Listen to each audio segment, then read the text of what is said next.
Nice. All right, Scott Alexander is on Twitter at @DScottAlexander. And as we said, host of Primetime Sports, joining us here on OTB on this Wednesday morning. Scotty, good morning. How are you, man? I'm doing great, guys. How y'all? Doing all right, man. Shed a little light on this college basketball story for us, because it looks like now teams and programs are getting picked off all over the country. You got a story coming up here. Aunt Becky, formerly of Full House, is a total gangster. Just a white-collar gangster with $500,000 in the bag for a student athlete of hers to go to USC. What do you student make? Athlete is a generous term. What do you make of this story, all in all, Scotty? What, the one with the girls going? Just the state of college basketball right now, and the scrutiny that it's under. Yeah, listen, man. We've been hearing about this for a couple of years, right? This whole story coming up, and I guess Will Wade got brought in about a year ago, and even before you guys were born, and when I was probably about born, when Lou Alcindor, a.k.a. Kareem Abdul-Jabbar, somehow went from New York all the way to UCLA. I hate to say this, but as an agent, I got to see the really seedy side of this business, and I probably wasn't as successful as I could have been, because I was one of the only ones that was pretty honest and didn't feed money. And it just goes from the bottom on up. And I'm not saying it's right. I'm not saying it's wrong. I'm just saying it's just been business for years and years, whether it be some agents throwing some extra cash, or whether it be the coaches, or whether it be a booster. And I'm not condoning anything either. I'd love to see this whole thing just be completely, lily white clean, but it's just not. And when you start picking off, one at a time, and you start looking at maybe one program, maybe because it's not as blue blood as another, it just gets to be a little bit suspect, because it just seems that you're trying to maybe perhaps protect the wealthy, and then you're kind of knocking off the up-and-comers. And like I said, once again, not condoning, just informing. Yeah, so like how prevalent do you really think it is? The idea that schools are paying players, like in a 64-team March Madness tournament, if you had to just guesstimate percentage or number, like how many of those teams do you think have paid a recruit that's on the roster currently? Well, now the team, let's just say this. It's not always, okay, I don't want to say that, because sometimes it's just a booster, right? And I mean, honestly, that's the way it's usually done. But the fact is this. I don't want to talk about the mid-majors, because I don't know how much they do it, because they really can't afford to do it. But if we talk about Power 5 conferences, I'm going to go at least 60% on that one. I mean, I really am, and it's just the way it's been. Let me frame it to you like this, Scotty. To compete in college basketball and make it into the top 10, can you do it playing clean? I think Virginia's done it. I do. It's rare. It's hard. There's certain coaches. I'll always be surprised. And I was surprised before I started recruiting. I mean, became an agent and got a Duke player and almost got J.J. Redick. I'm not saying they do a whole lot, but I know they do something. Trust me, I know that. I've seen it with Chris Duhon. I've seen it. Well, you're seeing it right now with Zion Williamson. You don't think that the guy just went over there for free, do you? It's a good point. It's a good point. Hey, also, and you know what I think is a better example of it as well, Scotty, is that look at Calipari's team. For the first time in a decade, he doesn't have a lottery pick.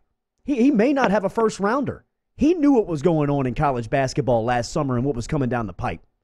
He knew what was going on and what potentially could be happening off the floor because of what was happening in recruiting tactics around the college basketball world. You think it's coincidence that for the first time in a decade since Calipari's been in Lexington, he doesn't have a lottery pick?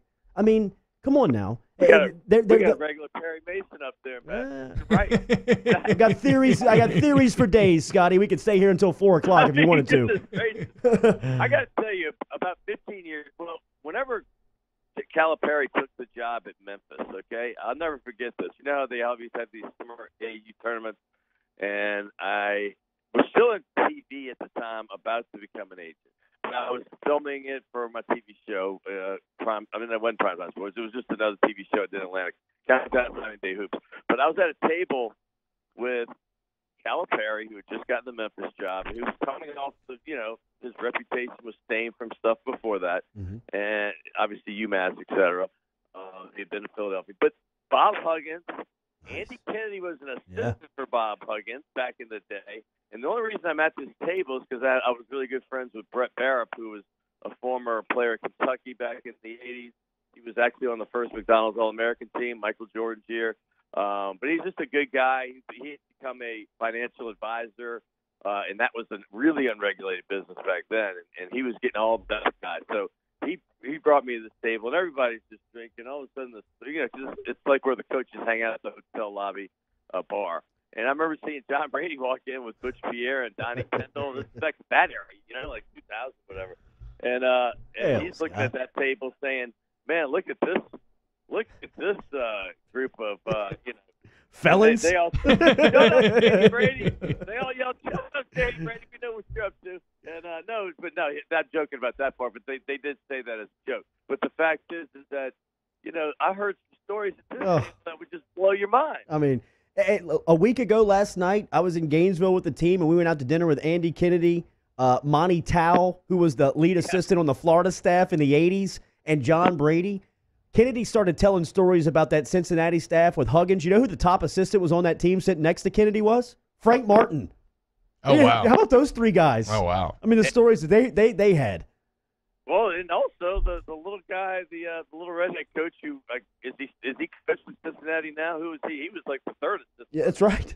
That's right. So they got stories for days, man. Stories are fantastic. All right, Scotty, tell them what's coming up on Primetime Sports.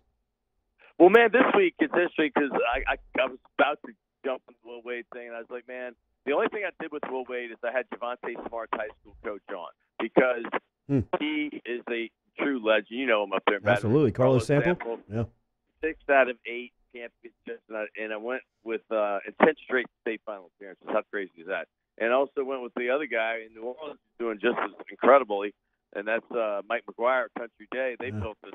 Used to be a little private school that anybody could really kind of beat sometimes, and now they're just powerful. They're really good. Regardless of classification, they're amazing. They've won 5 titles in the last decade as well. 2 of the last 3, or the last 6 or 7, something like that. So I had them on plus the player, but also had Scotty Sanders.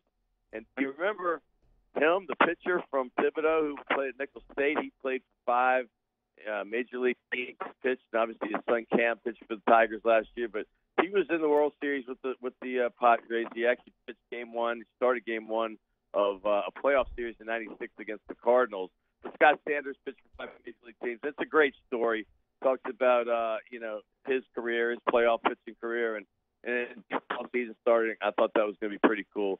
But we do talk an interesting thing about about Javante Smart with Carlos Sample.